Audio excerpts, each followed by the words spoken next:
नमस्कार दोस्तों, semi exam guide channel पर फिर से आपका स्वागत है। आज हिंदी विषय से संबंधित एनसीईआरटी की बुक 11th और 12th की हिंदी, जिसका नाम आरो और बेतान के नाम से जो आती हैं, उनसे 30 में बहुविकल्पीय प्रश्न करने की कोशिश करेंगे, जो परीक्षाओं में हमेशा आते रहते हैं, जिनके लेखकों के नाम, कौन सी विधा से प्रश्न आया है, किस लेखक की ये कहानी है। इस प्रकार के प्रश्न अनेक आते रहते हैं, जो 11th और 12th की बुकों में आसानी से नहीं मिलते। चलिए 30 प्रश्न करने की कोशिश करते हैं, ज्यादा समय ना खराब करते हुए। प्रश्न नंबर 1, नमक का दरोगा कहानी के लेखक कौन है? प्रेमचंद, हरिशंकर परसाई, जयशंकर प्रसाद, भीष्म साहनी। तो नमक का दरोगा के लेखक प्रेमचंद हैं।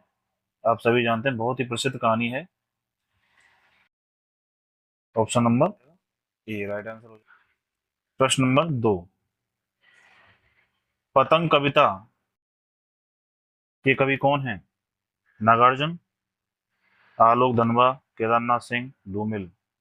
पतंग कविता के रचयिता, लेखक कौन है? पतंग कविता के कवि हैं आलोक वो Kedarnath Singh. Option number C. प्रश्न नंबर 3, गिल्लू रचना किसकी है? सुभद्रा कुमारी चौहान, महादेव वर्मा, मन्नू भंडारी, अमृता प्रीतम। हम जल्दी से जल्दी इन प्रश्नों को करने की कोशिश करेंगे, आपका टाइम ज्यादा खराब नहीं करेंगे, क्योंकि परीक्षा का टाइम है, हर सब्जेक्ट के लिए टाइम देना है। तो गिल्लू रचना किसकी है, जल्दी से आंसर देंगे। तो गिल्लू रचना है महादेवी वर्मा की। Option number B right answer हो जाएगा। अगला प्रश्न है प्रश्न नंबर 4, भक्तिन पाठ में भक्तिन किसकी सेवा करती है? लेखक की, राजा की, साधु की, शिक्षक की। तो भक्तिन यहाँ पर लेखक की सेवा करती है। Option number A right answer.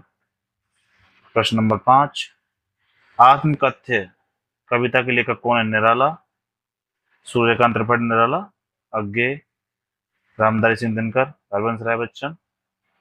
तो आत्मकथ्य के लेखक हैं Harivansh Rai Bachchan. Option number D. अगला प्रश्न है प्रश्न नंबर 6, काले मेघा पानी दे कविता में क्या मांगा गया है? धन, वर्षा, ज्ञान, शांति। क्या मांगा गया है मित्रों? वर्षा, बी। प्रश्न नंबर 7, छोटा मेरा खेत कविता किसकी रचना किसकी है? बहुत ही फेमस कविता है मित्रों, केदारनाथ सिंह जी की। Option number A right answer है। प्रश्न नंबर 8, लखनवी अंदाज रचना किसकी विधा है? तो लखनवी अंदाज कौन सी विधा है? कहानी है, निबंध है, संस्मरण है या कविता है? जल्दी से आंसर देंगे। तो निबंध विधा की रचना है। Option number B right answer. अगला प्रश्न है, दूसरे देवदास के लेखक हैं हरिशंकर परसाई, फणीश्वर नाथ रेणु, कमलेश्वर, राजेंद्र यादव। दूसरे देवदास के लेखक हैं Kamleshwar. Option number C right answer. प्रश्न नंबर 10, सिल्वर वेडिंग पार्ट में किसकी वर्षगांठ मनाई जाती है? किसकी वर्षगांठ मनाई जाती है? कौन सी? ये मिसप्रिंट हो गया है, कौन सी वर्षगांठ है ये बताइए। ए 25वीं वर्षगांठ होती है। अगला प्रश्न है, जूठन के लेखक कौन है? जूठन के लेखक ओशमुखदास Valmiki. Option number A right answer हो जाएगा। बहुत ही सरल प्रश्न है मित्रों, लेकिन ये परीक्षा में दिमाग खराब कर देते हैं, ये भी गलत हो जाए, इसलिए इनको यहाँ अच्छे से पढ़ना रटना बहुत जरूरी है। और एज इट, कभी कभी तो ऐसे के ऐसे ही आ जाते हैं। अपना मालवा खाऊं उड़ाऊं सभ्यता वाला पाठ है, किसकी रचना है?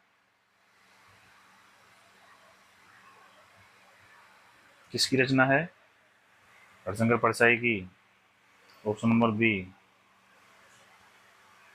प्रश्न नंबर 13, एक कहानी है भी कि लेखिका कौन है? Mannu Bhandari. Option number A. नहीं, कृष्णा सोबती नहीं है, गलत है। अगला प्रश्न है, बाजार दर्शन पाठ में क्या आलोचना की गई है? राजनीति की, शिक्षा की, उपभोक्तावाद की या धर्म की? तो उपभोक्तावाद की। Option number C right answer हो जाएगा।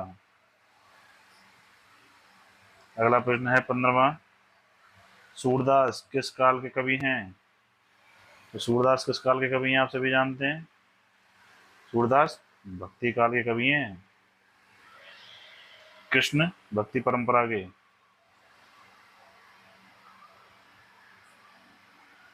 मीरा किसकी भक्ति करती थी? सभी लोग जानते हो, कृष्ण की।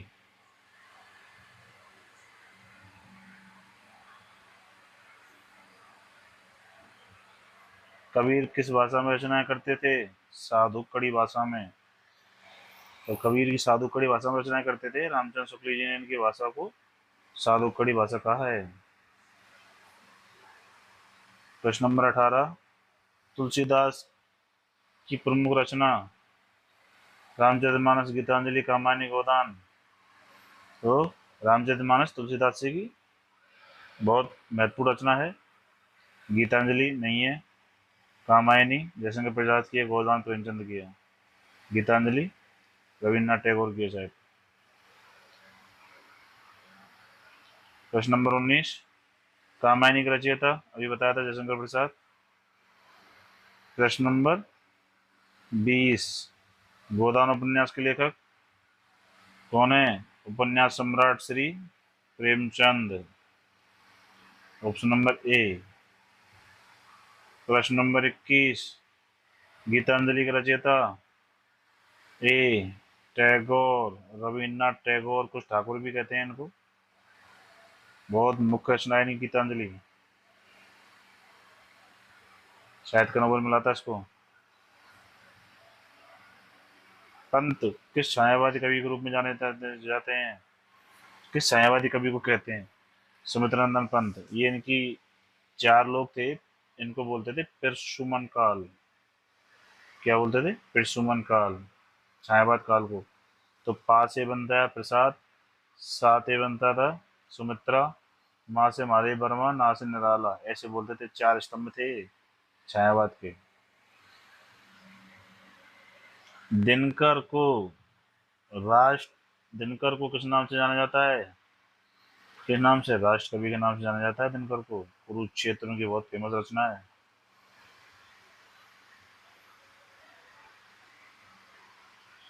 निराला का पूरा नाम सूर्यकांत त्रिपाठी निराला है, आप सभी जानते हो। Option number A. Saroj Smriti इनकी बहुत महत्वपूर्ण रचना है। सरोज स्मृति करुणा से भरी हुई रचना है।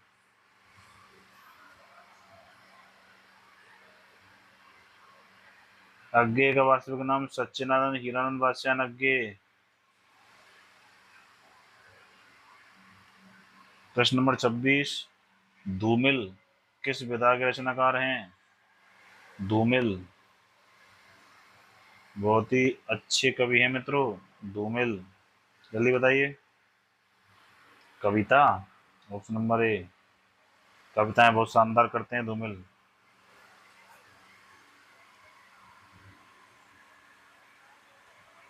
रघुवीर सहाय किस विधा से जुड़े हैं? रघुवीर सहाय ये भी कविता ज्यादा लिखते थे। ऑप्शन नंबर ए। प्रश्न नंबर 28। फणीश्वरलाल रेणु किसके लिए प्रसिद्ध हैं? उपन्यास। उपन्यास के लिए प्रसिद्ध है। मेला आंचलन का बहुत ही फेमस उपन्यास है। ज्ञानपीठ पुरस्कार भी मिला है उसको। अगला प्रश्न है प्रश्न नंबर 29। मुक्तिबोध का पूरा नाम? गजानन माधव मुक्तिबोध। ऑप्शन नंबर ए। 11th 12th के पाठों का रिवीजन चल रहा है मित्रों, ज्यादा से ज्यादा अपनी उपस्थिति दें। हरिशंकर परसाई किस विधा के लिए प्रसिद्ध हैं? व्यंग, कविता, नाटक, उपन्यास। आंसर इसमें दिया हुआ है व्यंग। हरिशंकर परसाई बहुत ही अच्छे व्यंग्यकार थे। आपने उनकी एक कहानी पढ़ी होगी, बस की यात्रा, बचपन में। उसमें इस कदर व्यंग है कि आप सोच नहीं सकते।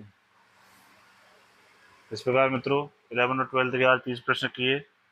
आगे भी प्रश्नों की लगी रहेगी।